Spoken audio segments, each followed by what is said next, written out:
What if inflation goes to zero? Ever since the pandemic started, we started hearing more about interest rates and inflation. Those terms have always been around and affected our economy in positive or negative ways. But ever since the pandemic, we started hearing more about it because when people were not going out, the economy was not working as normal. They needed to stimulate the economy through quantitative easing, which means that the debt becomes cheaper, the interest rate has come down. We already know now that if either of them are higher than they should be, it's not good for us in long term. But what if both of them are close to zero or zero? We've already seen when pandemic started, the interest rates were almost at zero. That means that it was good for people to borrow money. It was cheaper for people to borrow money. But that is just a temporary solution for what needed to be done. If they haven't, since they haven't done what they needed to do, now we're here at the situation where interest rates are higher than they've ever been in past 10, 20 years, and inflation has skyrocketed in the last 2 years.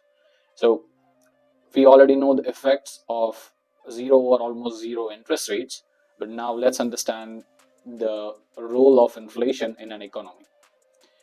We need to understand that inflation is a necessary driver for growth of an economy, because when you see inflation is basically increase in price of goods and services that you buy every day. So you buying a car, house, you buying groceries, you using any services, everything is related to the price that you are paying for the services or the goods, right? So when the prices are going up, they need to be regulated. Regulated means that how much price goes up, that is good for us. Right now we've seen that if price goes up very fast, then it cannot cope up with the amount of income that most of us are making. So that's why economies target world economies like Canada, US, Japan, India, most economies target for what a percentage of inflation that they want to have.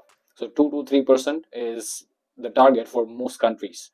So what does that mean? That means that on an average across all products and services, 2 to 3% increase of price of goods and services that we are using every year.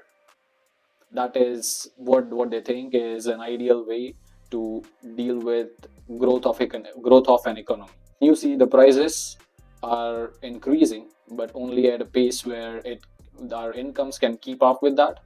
That is an ideal way, and that is what they think, that when it's at 2 to 3%, at that time the demand for money and supply of money is at equilibrium.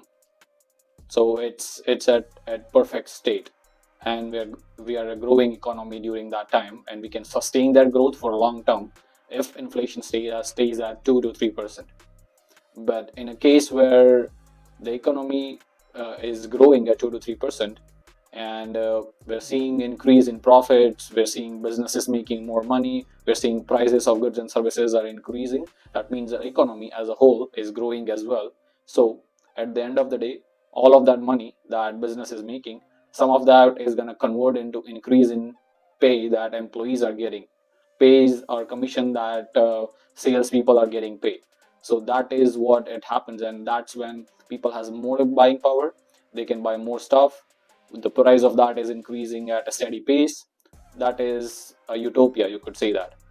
But when you think about inflation going down to almost zero or zero, that means that the price of the same goods and services that we're using every day, if that is not growing at all, that is stagnant, that means that the employers or the businesses are not making more money than before. That means that economy is not growing anymore, so they cannot pay more money to employees as a salaries.